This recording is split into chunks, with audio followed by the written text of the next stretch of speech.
Priya Hunt, an executive coach whose mission is to inspire leaders like you to thrive and make an even bigger impact.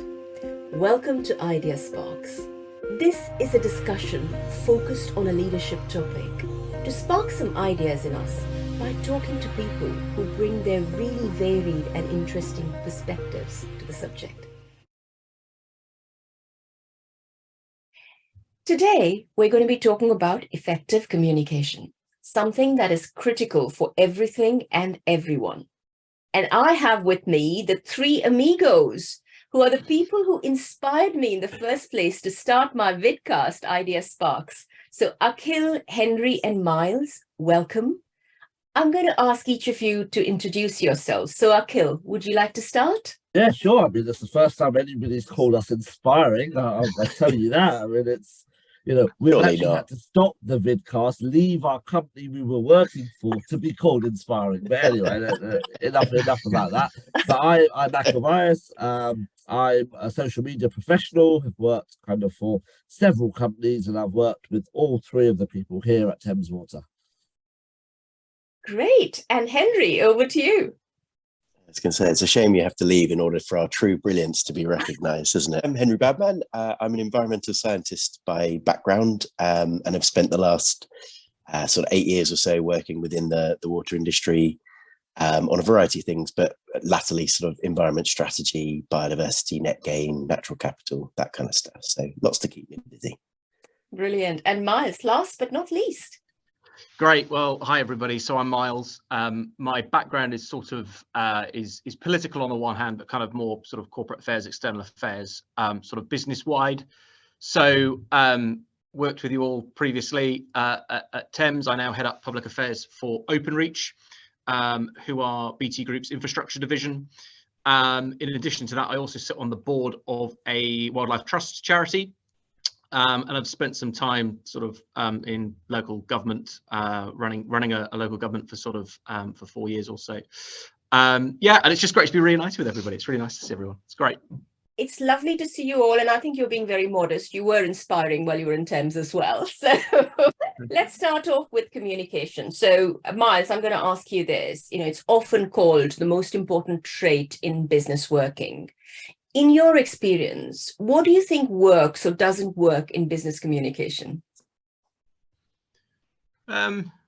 Big question to kick us off with, Priya. I think your question is interesting, right? Because in evaluating kind of what works and what doesn't work, that there is an implication that you can measure what's effective and what isn't effective. And I think one of the really interesting things about communication, whether it's internal within your business, whether it's external to your customers or your stakeholders, nobody seems to have any kind of central globalized way of proving what works and what doesn't work, which often sort of leads us down interesting kind of paths of doing things which we think perhaps are effective but maybe aren't. But I think the premise of the question is right. That is my view. I would certainly hope that others would agree with it. And if you get it right, it gives everybody within an organization a sense of purpose. It drives an agenda. Everybody's on the same page. Everybody's going out and batting for the same thing. It aligns to your kind of strategic objectives and your challenges and what you want to do and what you don't want to do. And it does the same in the external world, which I'm obviously more familiar with, in terms of that sort of consistency of messaging and being able to deliver clear asks and to advocate whatever it is that the business is wanting or needing. But the big challenge, as I say, is being able to, certainly when you work in-house, like I have done for the most of my career, being able to kind of demonstrate the value that you are adding. And that is often not an easy thing to do, and it's often not black or white. And I think I would say this, I suppose, I think it's kind of, it's a naivety on the part of business that when, as we are now, kind of the economy contracts and we sort of enter sort of recession and people are looking at the bottom line, it's often kind of the communications and sort of nice to have or seen as nice to have functions that kind of get the brunt of that. And people don't seem to learn their lessons, I don't think, about kind of the importance of maintaining kind of an always on communications presence. That's a really interesting point, isn't it? Akhil, I noticed that you put your hand up there. Yeah. I mean, I always think keep it simple is effective communication, right? And I've learned that. I always used to think that was the case externally, but I actually think that's the case internally as well. I mean, we you know, the thing we have in common was obviously Thames Water, and I think each and every one of us wrote about incident comms when things went wrong, and we sometimes went into detail about why it's happened, what's happened, because we thought that's what customers wanted to hear. But actually, all they wanted to know was when their water was coming back on. They didn't really care what had happened. And it was all about keeping it simple. And I remember when we did start to go into details, we often actually got more questions back than we had originally. And actually, it was more work for us. So I think one of the ones I've learned is just keep it simple. And even internally as well, I think at the end of the day, there are people who are in comms teams who are engaged. But then if you work in a big company, the rest of them probably aren't as engaged. And really, they just want to do their job. And when they get sent internal communications, they don't actually want to read pages and pages. They just want to read a quick summary, understand, and go away. And unless it's simple, they're not going to achieve that goal. And that's a very fair point. Akhil, I'll ask you another question related to social media this time. Yeah. I mean, it's obviously a real part of our lives now, but there are some people who are comfortable with it, and there are others who absolutely aren't comfortable with it. What's your advice for people who are not comfortable with social media in business communication? My advice is get comfortable with it. Because I think it is the way forward. I mean, when I started my career, I was a bit of a public speaker.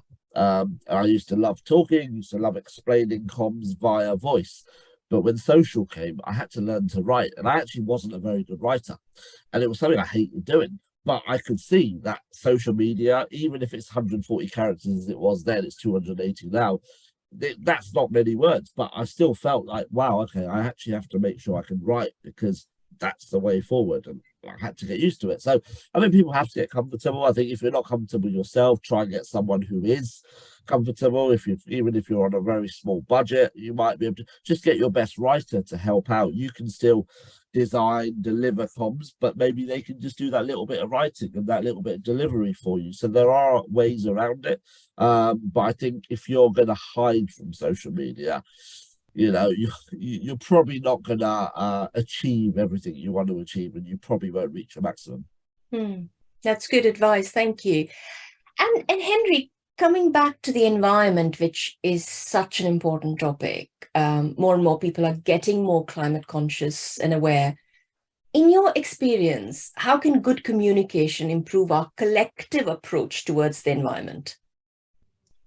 So again, really good question. And comms is key to everything. You know, human nature is telling stories. It's how we've built societies. It's how it's how we've grown. And I think sort of whether you're talking in a business sense or person to person, you're talking to human beings. You're talking to individuals. A lot of what you do with the environmental movement is you're trying to exact behavior change ultimately. And so to do that, you need to understand a bit of the human psyche, what messages people pick up, what they're able to hear, what their blind spots are, in order to exact sort of the behavior changes that we're going to need to see. So, sort of communication is so integral to the environmental movement and sustainability. And I think, for years, it's really demonstrable to me. For years, you had socks and sandals, sort of crusty environmentalists banging the drum for, all things that we now, you could ask a 6-year-old and they tell you this stuff, but we've known about it for years. Literally sort of people were publishing papers in the 50s, the 60s, the 70s as that environmental movement was growing, but no one was listening. And so cynically, you could say that's because people weren't ready to hear it, or they weren't able to for business priorities or wanting to make changes, or the science wasn't there. But I think there's also a really big case for saying that people weren't telling the stories in the right way. You weren't capturing people's interest, in the noise of everything else that goes on in people's world. So you know, from the Gaia hypothesis and Silent Spring, all these sort of seminal environmental bits of research and published books and really captivating when you read them now, just didn't make a dent because it wasn't getting through to people. And I think, you know, that persisted for a long time. People weren't telling the story in the most captivating way to enact the behavior change that was needed or get the attention. And then I think you fast forward to, you know, as we record this, COP sort of bubbling away in the background, where people are trying to tell captivating stories to exact some kind of behavior change. And I think there was a big moment a few years ago, sort of on plastic pollution, when you had your seahorse moment, where, you know, I think it was Blue Planet showed a picture of a tiny little seahorse attached to a plastic cotton bud. That, as a piece of storytelling, suddenly captured people, and they were like, oh my God, I use that product and here it is. Have I ever thought about whether I flush it down the loo? We probably all have at some point.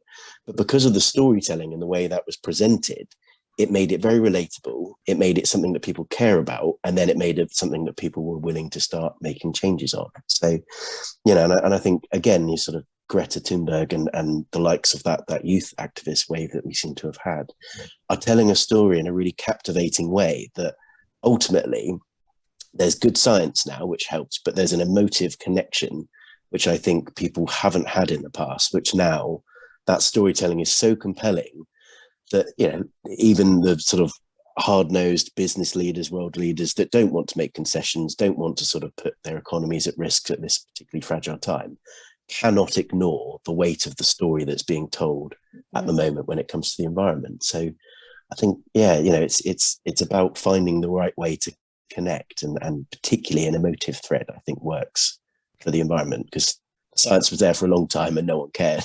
Now there's an emotion and good science, and I think it's starting to make headway. And it's really interesting how, when you even just mentioned that seahorse and the earbud, it visually just evokes something in all of us, isn't it? We all were like, wow, yes, that's very powerful. Yeah, and I think something so small as well, you know, in this big ocean of all of our busy, hectic lives and these big problems that it feels are too gargantuan to tackle, and what difference will little old me make? Suddenly there was a moment where it's like, yeah, I've definitely flushed a cotton bud or a wet wipe or whatever, or, you know, I've definitely not done a small thing that's really within my gift. So I think, you know, it was that, almost the fact that it was such a small creature in such a vast ocean, I think, connected. Great one. And Miles, I mean, you work a lot with senior stakeholders internally and externally, I mean, both in Thames and now in OpenReach. How do you prepare for communicating with senior stakeholders effectively? Yeah, I think a big part of that process is, you know, understanding first and foremost who it is that you want to talk to, because, you know, I think it's a very big, wide world, and you could quite easily come unstuck by just attempting to sort of blanket everybody with information. So I think there's a challenge in who are the people that are going to be able to be making a difference on what it is that you want to talk about, or have that kind of shared interest, and how do you identify who those people are? And then it's a question of, you know, what is the ask? What is it that you want? What is it that you need? What is it that you're trying to gauge, perhaps? But I think the bit that's always kind of, in my experience, been missing is, you know, communication is a two-way street. This is not an exercise in, you know, going and sitting in front of somebody and just, you know, reeling off, you know, all of your policy position statements and everything that you want to do and you want to achieve. You know, what's on their mind. And this is what I constantly reinforce with the kind of teams that I lead. It's not just us wanting to have that conversation. It's got to be kind of two-way dialogue, and it's got to be very clear, and it's got to be very concise. And I think what is increasingly important is you've got to get smarter as how you do this, right? This is the marketplace is saturated by people who are trying to get time of sort of key external personnel and key influencers. So what is it that gets you in the door? And I think for quite a long time, big businesses, certainly big businesses that I've been around or I've worked directly for, have traded on their name. And that's been able to open the door. That is becoming less and less of an effective strategy in my experience. So, you know, you've got to have something which is a little bit different to be able to kind of interest and excite people. And that's then when you get into the realms of, you know, getting creative. And, you know, I think the days of, you know, sending blanket emails to everybody and just going, well, we've put a tick in the box now because we've done communication, you know, is long dead, because it's one way and you get nothing back from that often, and you've got no idea whether what you've done has actually achieved any kind of your success metrics or not. And it's really interesting listening to everybody else, because I think, you know, there's a huge role that social plays in that, and obviously Mr. Vyas is very much the expert in that space. But my experience there is kind of we get it, but people that are leading businesses and leading organizations, dare I say, are from a different generation and have not grown up with this in the same way that we have. And so there's more work, certainly in my experience, that needs to be done to be able to convey why it's important and why it's powerful, and how it can help you. Certainly a lot with our external engagement. It's something I'm working on at the moment. How do you use social to be able to run effective political campaigns? And the behavior change point that Henry makes, I think, is also really interesting, because, and it goes back to my initial point, Priya, which is it takes years to change people's views on things, whether it's environmental, whatever it is that you are working on or you're campaigning on. And it is very short-sighted for business to take a view that, you know, you run it for a year and we allocate a certain amount of money in a budget, and then, you know, we fall on hard times and so we stop, but yet we still expect to have the same results, you know, which speaks to this kind of the importance of communications, to go back to your initial point, in being able to deliver results for the business and engage with kind of the external world. But, you know, it's, as I say, I think what people do sometimes struggle with, this is an art, not a science. Yeah. And I think in an environment where, certainly around the kind of the exec-co C-suite table, people kind of want hard numbers and definites. The challenge for people like us is we're never going to be in a position to be able to give you that, but this is kind of what we can give you. And a lot of what I do actually is internal focused and positioning it with senior leaders across the organization, so that when we go and do this stuff, they fully understand kind of what the output is going to be. And it's not going to be everybody thinks that you're fantastic all of the time, because I mean, that would be great, wouldn't it? But we'd probably all be out of a job, and it's an entirely unrealistic expectation to have. So it's a really interesting point, isn't it? Yeah. My bit comes from more sort of external stakeholders. I do a lot of work in football, and I often meet CEOs of football clubs, of the Premier League, the FA, you know, big governing bodies. And the one thing I've learned is when you are meeting with them, they don't want to go into the detail, so because they just don't care, because they've got people to do that for them. But the other thing is they get very, very good briefings before meetings like this. So what I've kind of learned over the years is to make sure we send a clear agenda, so we know exactly what we want to talk about. That way, the CEO would have got their briefing on those agenda points. We've done our research, so we're not going in there a little bit blind. That often helps the kind of sort of, you know, the conversation. But again, it's to make sure that we do stay top level, because actually, if that stakeholder agrees with you and agrees with your policy decision or whatever, they will hand it over to somebody else. I mean, we had a massive example last year when top football clubs went to try and build their own league. It was called a European Super League. Us as fans got together, we went to government, and Boris Johnson was the Prime Minister at the time. And we actually had a meeting with him, and we convinced him to do something about it and put some legislation in place. But once he agreed it, he passed it on to an MP called Tracy Crouch. So that was all we had to do, convince Boris Johnson it's a good idea, and then move on. Then Boris Johnson actually is irrelevant to us. Then it's all about the MP. So it was all like, if we had gone to Boris with lots and lots of detail, it probably just wouldn't have worked. So that's kind of the example I always think of. Their time is very precious. Use it well. I think it's like the curse of, or the gift of any comms professional, isn't it? That you must go armed with everything you must possibly need, or might, you know, any kind of compelling argument or evidence, but in the knowledge that you may get that little nugget, that elevator pitch, that one point that you might land. But you have to have it all there, and you have to have done the work. But in the comms kind of world, or any storytelling world, you know, it's about, right, if I can land one thing, it's this. That's a good example you've just put there. Yeah, that's a really good example as well. And I'll build on that, Akhil, you know, from a social media perspective again. Look, there are so many platforms. What do you think is an important platform for business communication? And any tips on how we approach it?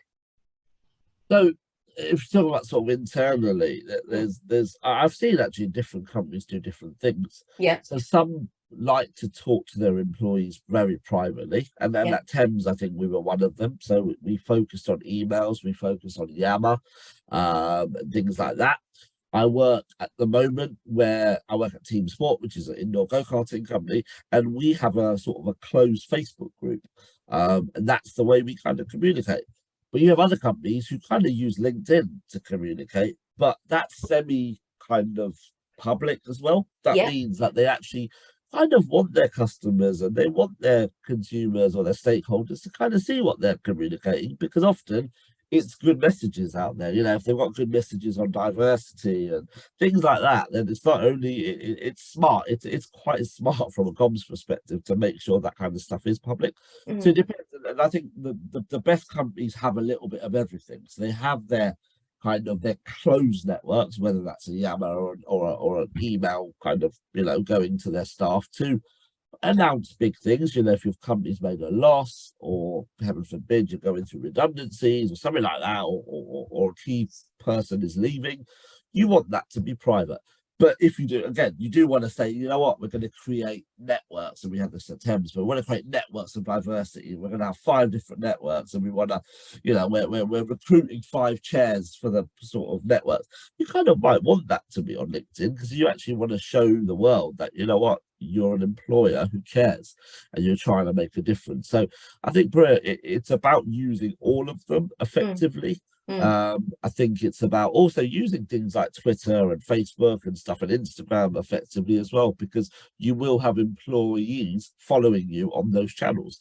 And if you're a big company, it's no point, you know, if you're going through redundancy, say, it's no point going on Instagram where you think, oh, that's where our customers are, and pretending everything's great, because you will get some employees who are going through quite a hard period looking at that thinking, God, I'm going through such a tough time. And on the closed email networks, they're really sensitive.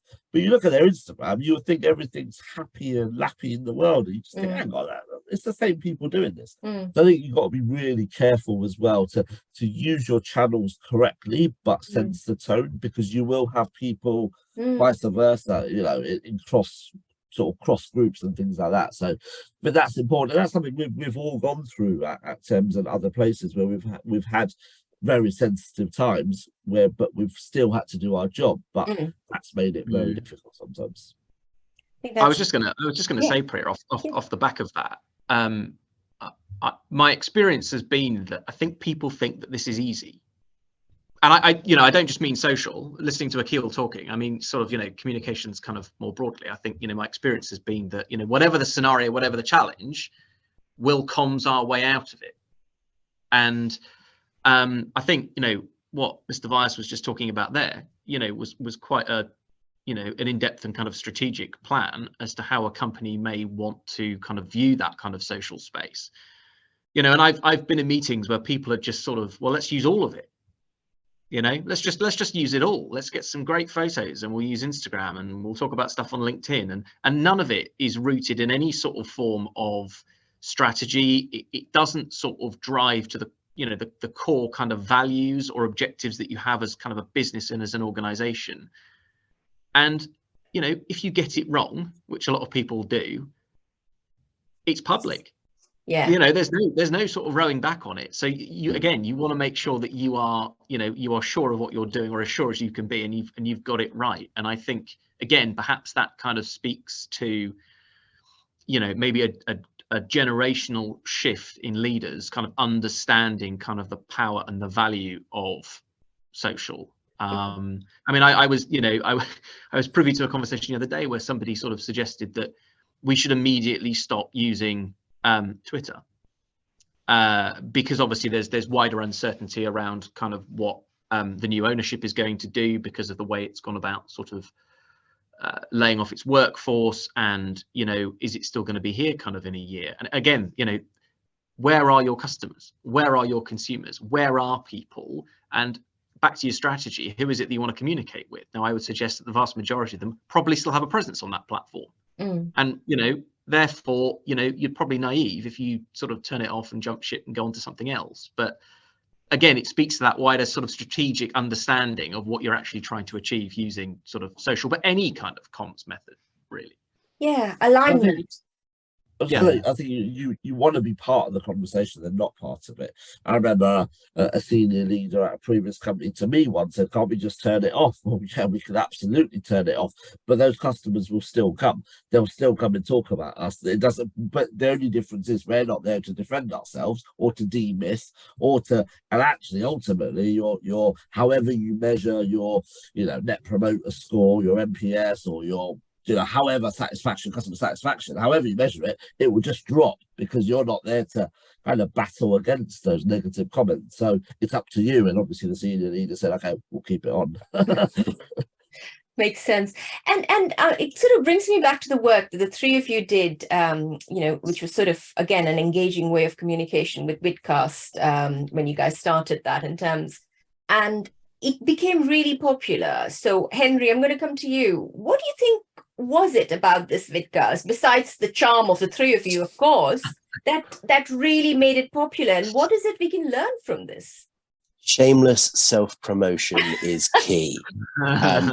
Now, I think we kind of captured a moment in the early part of the pandemic where everyone was feeling pretty disconnected and everything felt very abnormal. And particularly in a corporate sense and in a business sense, didn't feel as connected. You weren't seeing the same people. You weren't doing your commute. All of the normal things that up until then a lot of people had built their daily routines around were not there. And part of this sort of collective here, part of our daily routine would have been saying hello or grabbing a coffee or chewing the fat over whatever was going on. So I know initially there was. For us, it was a bit of a sort of self-indulgence that we kind of missed chatting and whatever, and would have our periodic Teams catch-ups. But then I think that when we started recording them and then we sort of, as a bit of a test, sort of put one out, and we got someone in from elsewhere in the business to sort of do a little slot for us, and it got a really good reception. We joked it was just our mums and us watching it, but actually I think probably what it did was capture a little moment in that early part where people felt a bit disconnected, everything was a bit up in the air, and there was some comfort in sort of seeing people talking about the same sort of things you were thinking about or talking about or wishing you were talking about. So yeah, it was no magic thing, and it was just one little group in one business, but I'm sure across the board, particularly in a business sense, but also in a personal sense, how many families set up a Sunday night quiz and kept that going for a few months after lockdown's finished, or birthday celebrations with a glass of wine on screen, or whatever your way of celebrating. So I'm sure we were indicative of a wider movement where people were feeling a bit detached and wanted something to feel relatable again. And yeah, it was a surprise success, I think, for us in at Thames Water. This is definitely but a surprise. I think, yeah, but it was heartening. We did genuinely, after a while, get a lot of people saying this has really helped me, just get through the day a bit, feel a bit more normal, put aside some of the stresses, get me out of my own head a little bit. Just the three silly idiots prattle on for 20 minutes, half an hour. I think people related. It was Henry, that one comment. I always thought it was just us being silly and putting a video out there because we love the sound of our own voice, which I think we do. But there was two things that really. One was we actually got the backing, so we got the backing from our then corporate affairs director. We also got the backing of our CEO, who came on, as a guest over Christmas. I think that was quite nice. That gave us the confidence to continue. But the real moment was when we were at an external event, when we were allowed to meet again. It was called the Raft Race, which is kind of a charity thing. And it was a woman that came up to me and said, "Oh, I listened to your vidcast And by the way, there was one particular vidcast where, I don't want to name the person, but I can say the first name because it's a generic name, Chris, talked a little bit about his family situation. And this person was going through the exact same thing, but had never talked about it, and never told their manager anything about it. But the vidcast gave her the confidence to talk to her manager and say, look, I'm going through this at home. Can you help me? And the manager was more than happy to be supportive. It actually changed her life and it made her a lot happier. And I remember she thanked us for it. And for me, that was just like, wow, we got a guest on who spoke openly. We actually didn't do much, but it actually had made a difference to someone's life. And I thought, actually, you know what? I can live with this. This is a good thing. So that's the one that always sticks with me. Now, that's really cool. And what I really appreciated also was nobody really asked you guys to do it. It's just something that you guys thought of. And that's the great thing, because everything doesn't have to come from somewhere. It's just ideas that people have. So, I mean, if anyone's hearing and they don't have things like this in their organization, maybe they could start it off. And it's a great way to connect. As we come to the end of this, I'd love to hear a practical tip from each one of you on how have you improved your own communication through whatever media. So Miles, I'm going to come to you first. Any tip? I'm going to slightly, in a very political way, sort of reframe your question. Classic. You're not surprised. You're not surprised. So I think for me personally, I think internally and working with people, I was always very aware, given what we've just said kind of indicates this, that my emotional intelligence and my active listening was not great. It was always a process of, I'm sort of listening to what you're saying, but I'm thinking in my mind what I want to say next. And I've spent quite a while really working on that. And do you know what? Actually, when you open your ears and that communication is genuinely two-way, it makes a huge difference. And I'm not suggesting that anybody watching this necessarily needs to go through the same process that I kind of went through, but I took an awful lot from working on myself and really trying very hard. I still try very hard now to do that, and I think it's probably made me. I think it's made me a better leader, and I think it's probably made me a better human being, to be perfectly honest. So that's quite a deep answer, and probably not what you were after. But I would say that certainly over the last few years, that I think those things probably for me. No, thank you. That's actually a really profound thought and very thought-provoking. Thanks for that, Miles. Akhil, let me come to you. I think for me, it's kind of getting that internal buy-in first. So if I'm about to communicate something out there, whether it's a strategy, whether it's a comms thing, whether it's just a tactical solution, it's always tell your team what you're doing first. Get their buy-in. Let them have input. Get your wider team involved. Get however your hierarchy works. Get your potential managers, your director involved.